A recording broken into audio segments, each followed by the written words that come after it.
የዲጂታል ሚዲያ ተጽዕኖ ፈጣሪው ዲላን ፔጅ አዲስ አበባ ገባ። አዶናይ የገባውን ቃል ፈጽሟል። ዛሬ ሐሙስ ጠዋት አዲስ አበባ ቦሌ ዓለም አቀፍ አውሮፕላን ማረፊያ ለየት ያለ ደማቅ አቀባበል ተስተውሏል። በፈጣን የዓለም ዜና አቀራረብ የሚታወቀው ከ19 ሚሊዮን በላይ የቲክቶክ ተከታዮች መፍራት የቻለው ዝነኛ የይዘት ፈጣሪ ዲላን ፔጅ ከሀገር ውስጥ ተጽዕኖ ፈጣሪው አዶናይ ጋር በመሆን በሰላም አዲስ አበባ ገብቷል።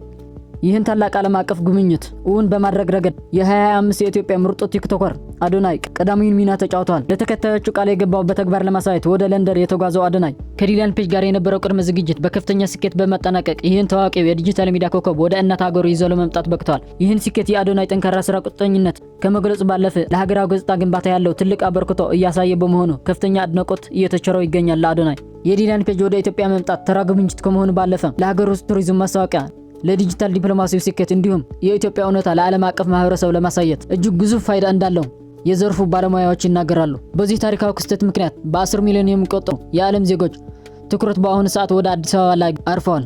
የዲላን ፔጅ ወደ ኢትዮጵያ መምጣት ያለው ጥቅም አንደኛ ለቱሪዝም መሳቂያ የሀገራችን ውብ ባህልና መስህቦች ለዓለም ለማሳየት ትልቅ እድል ነው። ሁለተኛ የዲጂታል ዲፕሎማሲ የኢትዮጵያ ትክክለኛ ሰላማዊ እንግዳ ተቀባይ ገጽታ በሚዲያ ተጽዕኖ ፈጣሪዎች በኩል ለመገንባት መንገድ ይጠርጋል።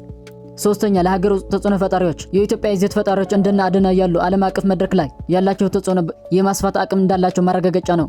እኛም ለዲላን ፔጅ ወደ ውቢቷ እናት ሀገር ኢትዮጵያ በሰላም መጣህ እያልን ዌልካም ቱ ኢትዮጵያ ለማለት እንወዳለን። ለአዶናይም ለዚህ ታላቅ ሀገራዊ ስራው ትልቅ አድናቆት ይገባዋል። ቻናላችንም የዚህ ታሪካዊ ጉዞ ቀጣይ ክንዋኔዎች፣ የአቀባበል ስነ ስርዓቱን እና ልዩ ልዩ መረጃዎች በቅርቡ እየተከታተልን የምናደርሳችሁ ይሆናል። እናንተ በዚህ ጉዞ ላይ ምን አስተያየት አላችሁ? ዲላን ፔጅ ኢትዮጵያ ውስጥ የትኛው ቦታ ቢጎበኝ ደስ ይላችኋል? አስተያየታችሁ ኮሜንት ላይ አጋሩን። ቪዲዮ ላይክ እና ሼር ማድረግ እንዳትረሱ። አዲስ ከሆናችሁ ደግሞ ሰብስክራይብ በማድረግ ቤተሰብ ሁኑ።